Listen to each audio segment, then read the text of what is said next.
I think you come to the Bellevue to win it. Wabash always fight.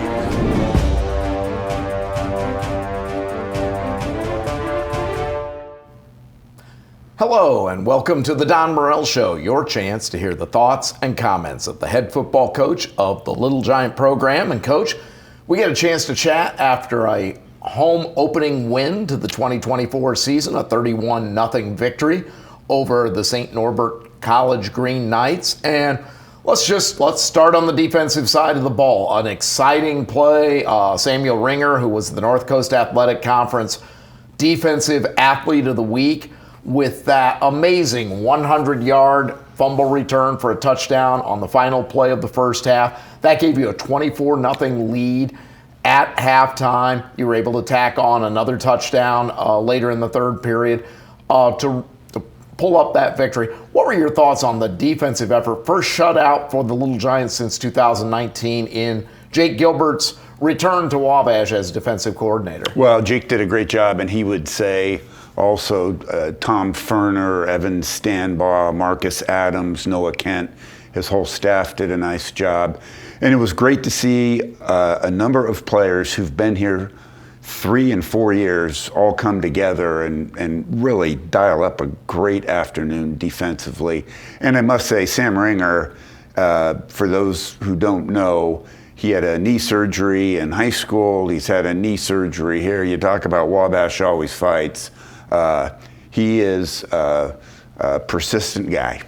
Sam finished with 3 tackles in addition to that big record-setting play, so a good afternoon for him. A good afternoon for your offense as well.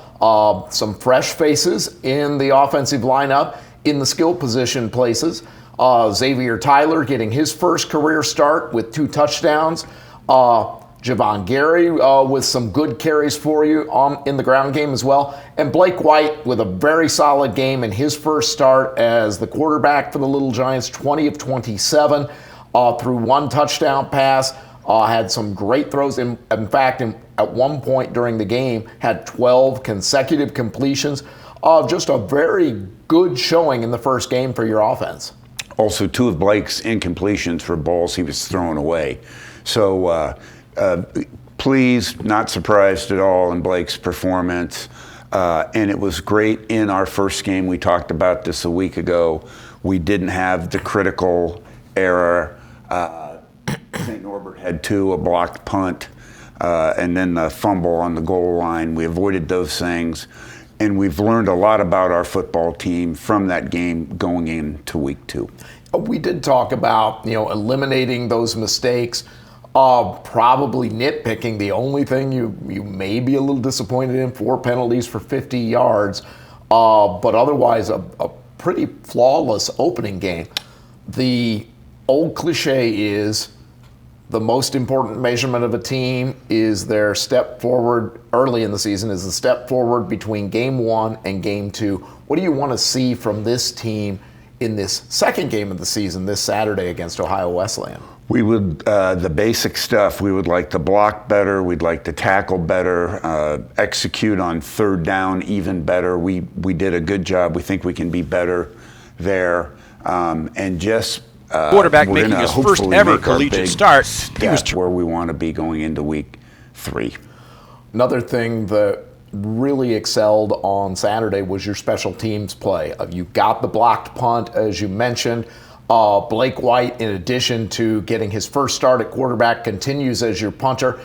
Averaged 40 yards on his punt, had 1 punt that he killed at about the half-inch line when it rolled out of bounds. And then Brody Rucker, an excellent job both with kickoffs and the special teams with kick coverage, and then got a field goal as well to put points on the board. So just a good, solid effort across the board on special teams. Brody was 4 for 4 on extra points, and he had the field goal, and they did a great job kicking off it. Just really complete game on all 3 phases. Now we get ready for homecoming this Saturday against Ohio Wesleyan. It's also your North Coast Athletic Conference opener. Coaches get together early in the season or early in the summer and vote on where they think teams are going to finish. Wabash was picked second in the preseason coaches poll. Ohio Wesleyan picked to finish 5th. But these are two teams that have really played some tough football games over the course of your career here as head coach. I think Ohio Wesleyan just does such a great job. My first year here as a coordinator, we had a really good football team, and it was 0-0 at halftime. They play tremendous, sticky, tough defense. I think that's what they build their program around. They've got a fifth-year quarterback back. They've got a good freshman running back. They've got a dominant wide receiver. So we really need to play. I think we're facing a much better team than we did last week. Last year, you were able to have some good success over in Delaware, Ohio. You forced their quarterback into 2 interceptions, or 3 interceptions, excuse me. He threw 2 interceptions last week. What are some things you have to try and replicate from last year to make Caden Booza's game or day just a little more difficult on Saturday? So last year was weird because it was 14-0 before half, and there was a tip ball turnover, which was not his fault. And for quarterbacks, you get an interception no matter what, but it never denotes this ball was tipped by a defensive lineman. And we scored, and then there was another quick turnover, and it was 28-0 at halftime. With this year's OWU team, I don't see that happening at all. I think they're a vastly improved football team. They picked up a win, 26-7 victory over Otterbein in their opener this past Saturday. And one of the key stats that jumps out from that game, 4 interceptions by their defensive secondary and linebacking core. What have you seen on film that they were able to do, and what does our team have to do to stay away from turnovers on Saturday? Well, again, they have a tremendous scheme there. They've been executing it for decades. They pressure the quarterback. They give you different looks. And, year in and year out, they're one of the top 3 defenses in the conference. We've talked about this in previous years on the show. It's homecoming week, a lot of activities. We don't want to go down memory lane too much with this show, but it is going to be your last season as head coach here at Wabash College.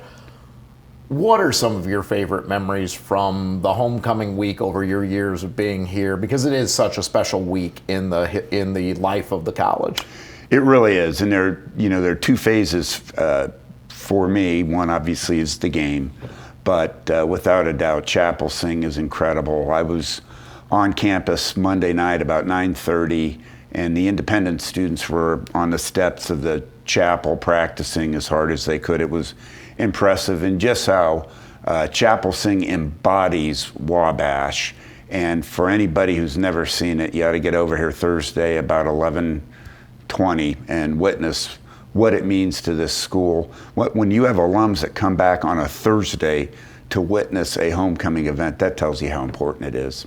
Another big event that'll take place as part of homecoming Friday night will be the Hall of Fame induction ceremony for Wabash College athletics. A couple of really legendary football players going in, quarterback Matt Hudson and wide receiver special teams player Wes Chambly, both going in, along with so many others. The 1972 soccer team, one of the greatest soccer teams to ever play here at Wabash. Emmanuel Awad will be going in, Evan Ryan-Smith. It's just a tremendous class again, and that'll be a really great event leading into Saturday's football game. Absolutely, and the other thing I enjoy so much about the Hall of Fame dinner is it's what they did in college, and then you find out 10, 20, 30, 40 years later, they've had extraordinary lives as Wabash men. I still remember several years ago, one of our inductees who was still competing in track and field events was still high jumping in seniors events. Sure. And after the Hall of Fame event was in Australia competing in a meet. So Yep. you do just learn so many fascinating things about these Hall of Famers when they return for this ceremony. And one of the great things we do as well, it's current Wabash athletes or other members of the current Wabash staff who induct these members in. So I know, for example, Blake White will be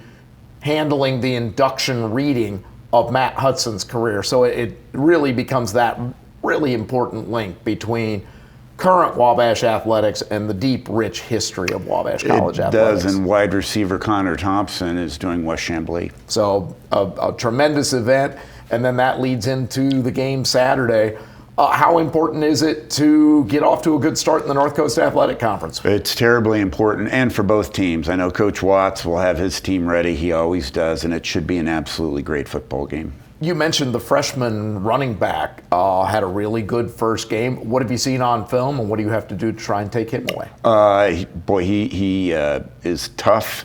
He runs hard. He's quick.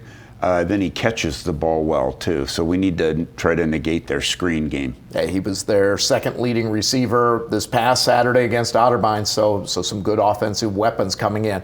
Again, our final usual question, big key to getting the win on Saturday? We'll be like last week, not making the critical error. We'd love to run the ball a little bit better. St. Norbert was very good in the run game on defense. And then just at every position, there are things we can improve on from last week.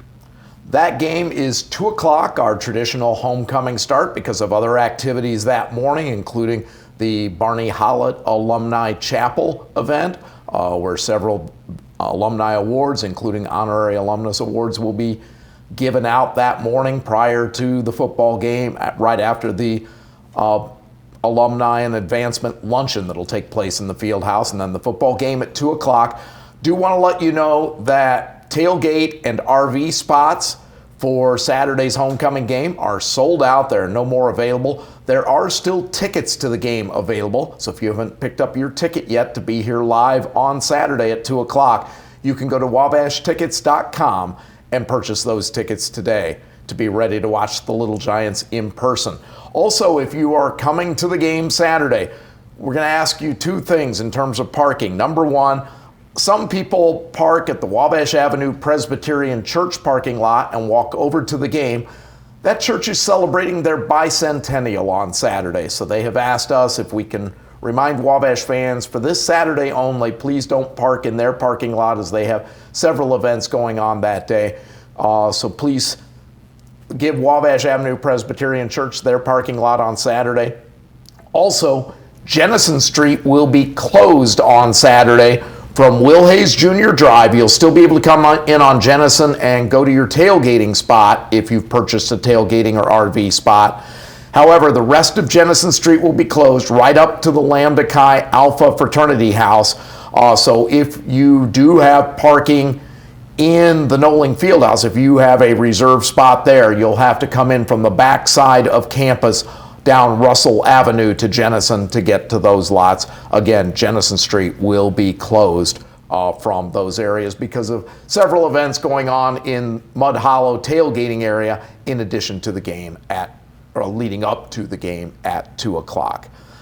Coach, as always, best of luck on Saturday, and I know you want to get off to a good start in the conference standings. Absolutely, thank you. You've been watching The Don Morel Show. It's a chance to hear the thoughts and comments of the head football coach of the Little Giant program. We'll talk to you next week. I think you come to the Bellevue to win it. Wabash always fight.